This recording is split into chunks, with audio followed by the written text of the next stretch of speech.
Welcome back, Island Hoppers. Today we're going to explore Mexico City, the largest city in North America and third most populated city in the world, with a population of 22.2 million in the metro area. If you plan to visit and want to know the best things to do in Mexico City, then this video is for you, as we show you pyramids, castles, the best food, culture, and the beauty of Mexico City. Starting out here at Xochimilco, the X is pronounced like a shh.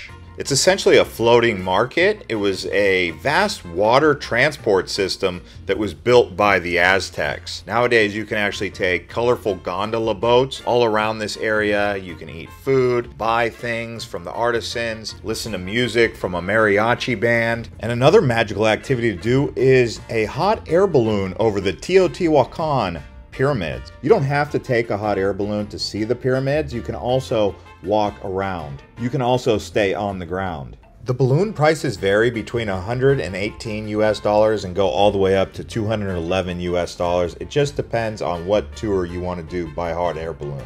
So these were built by the Teotihuacanos, not the Aztecs as many people believe. This was a civilization that existed before the Aztec. My first time to Teotihuacan, I could actually walk up to the top of the Pyramid of the Sun, but now it has been closed as of the last few years, so I apologize. The best way to get out here is going to be in a group tour, but if you want to do it freestyle by yourself, it's 80 Mexican pesos, which is just about 4 US dollars per person. I would expect to spend just over half a day coming out here and then exploring the complex. But as you would imagine, it is a must-do if you have a few days in Mexico City. The Angel of Independence, also known as Independencia, and it actually is at the very end of Reforma. For me, this feels like the heart of Mexico City right here, and it symbolizes Mexico's victory over Spain for their independence. Now here we are at Paseo Reforma. So this is the main artery road going right through the old downtown area of Mexico City. At the very, very end of this is a castle called Chapultepec, which we will be showing you a bit later on. But Reforma is known for its jacaranda trees that turn purple when the season is right. On either side, there's road, and then in the middle, there's a boardwalk or a walking area that's quite lively. Mexico City is a well-manicured and very clean and tidy city, as you see walking around here. And nearby Reforma is the Monument of the Revolution.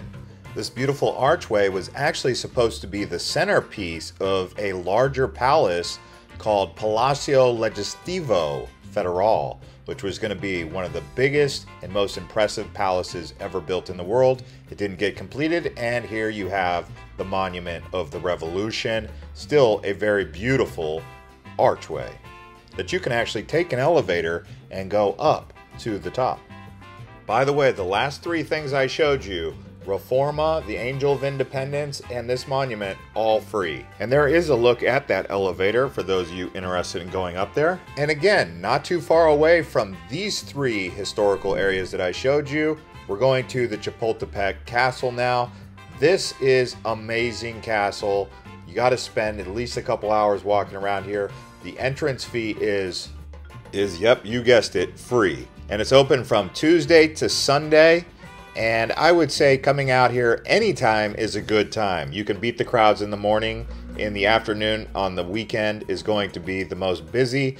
But there will be crowds here from time to time. So you may want to try and reserve your ticket ahead of time if you're coming on a weekend or a holiday. And there's journal entries from the Spanish who were standing up on the vistas back when they first arrived during the Aztec era, and they looked out toward Lake Texcoco and they said it was one of the most beautiful sights they ever laid eyes on. And to learn more about the original people of Mexico, you can come to the Museum of Anthropology. This is one of the best museums for anthropology you will find anywhere in the world. If you're a history buff or a science buff, you definitely want to check out this museum. Now here we are at Avenida Francisco Madero. Now this is an amazing road to walk.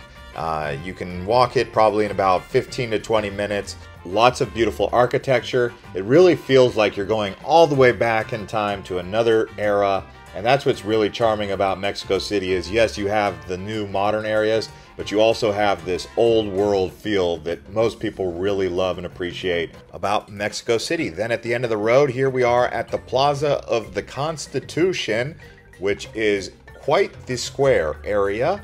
So when you're here, you're gonna see it's a wide open place. They do festivals and other sorts of marches and activities here in this plaza. For example, Dia de los Muertos, the Day of the Dead, which is actually celebrated the day after Halloween on November 1st and 2nd.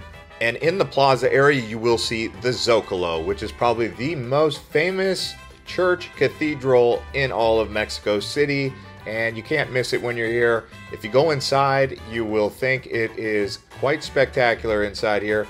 There's only a couple cathedrals I've ever been to more impressive, one being St. Peter's Basilica in Rome, but this one is right up there.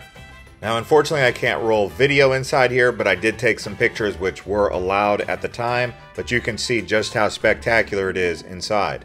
And just down the road a bit nearby is Bellas Artes, which is the Palace of Fine Arts, and it is known as a cultural center here in Mexico City. So you're gonna find lots of fine arts, galleries, and exhibitions. One way to get around the famous Mexico City traffic jams is the Mexico City Metro, which in some cases can be more efficient and cost effective for you. Now here we are in the beautiful historical neighborhood of Coyoacan. This is a bohemian style neighborhood, home to the Frida Kahlo Museum. For those of you who are into art, you may want to check out this rustic neighborhood. It's old colonial architecture and actually was where Hernan Cortez actually settled. So he had a house here. You can actually visit that house called the Cortez House. Plenty of art galleries, really a nice area to walk around. It feels like you're in a village that's inside of a garden. Next up, here we are at the Basilica of the Lady of Guadalupe. Now this is an awesome church and cathedral area to walk around. Once you go around the backside, they also have a really spectacular garden and sculptures that you can walk around. You typically visit this place while you're coming back from Teotihuacan. It usually is included in the tour, but it could be worth it to come out here just to walk around this beautiful area. Mexico City is considered one of the best foodie cities in the world, so let's talk about some of the local food. Definitely lots of tacos, and there's different types of flour and corn tortillas, different colors of corn. And you're gonna have great tasting meats, pork, beef, fish, chicken, even some types of veggies and cactus can be made into a taco. Also margaritas, plenty of mezcal is served up here. Try out some chimichangas, enchiladas, chile relleno, tamales, and so much more. Also here they eat cactus. So if you've never tried cactus, typically it's like a prickly pear, but it tastes like a bell pepper really. You can also do a tequila tasting tour where you try mezcal, reposado, blanco, different types that come from the agave plant. Now here we are at the Torre Latino Americana, which is the Latin American tower. You can go up to the top and get great views, 360 degrees, looking out towards the Zocalo and the Constitution Plaza, and even out in the distance towards Chapultepec. If you're into sports, you'd probably want to catch a soccer game here at Aztec Stadium. Sometimes they even play American football here or other sports. Now here we are at the Soumaya Museum. The architecture of the building is impressive, and so is the art collection. Now here we are at Santa Fe. This is the most modern new area of Mexico City. It's like a new downtown area about 2 miles away, and it is very modern. Lots of commercial businesses taking place here, also some condominiums and plenty of cafes. It's a very modern neighborhood. In fact, for me, it feels like this area is more modern than even parts of Los Angeles. Also, the largest mall in all of Latin America is here. This is the Centro Santa Fe, so if you want to visit a very large mall, you can go right there. Also, if you guys want more history and culture out of these videos, let me know. But here you have the Metropolitan Cathedral. As you know, Catholicism is very popular here. So it's going to be a big part of your experience. Here we are at the Mitkah Building. So lots of modern architecture is being built all across Mexico City. So expect an evolving and developing city, although the city itself is actually sinking up to 20 inches per year. Now here we are at the Post-Museum Palacio. Lots of old architecture in the area for you to explore and experience, like you can find in Zona Roma, except this is a very livable area for people who are looking for more of a laid-back neighborhood. Really consider Zona Roma. It's more of a residential area with lots of cafes and restaurants. Nothing too crazy goes on over here, so it's a very peaceful place. A little bit different than Coyoacan. There's a few different neighborhoods you may want to familiarize yourself in Mexico City. And if you guys want a full video on the best neighborhoods in Mexico City, let me know. Now, this is something that I like to do, is day tours out to the towns and villages. You can either visit San Miguel de Allende or Guanajuato in the north. That's going to be a little bit longer tour. Or you can go out to Cuernavaca, Pueblo. They have several different volcanoes and towns around those volcanoes that are very scenic and worth checking out. Now, you have to keep in mind the area around Mexico City is one of the most famous, fertile areas in all of the world.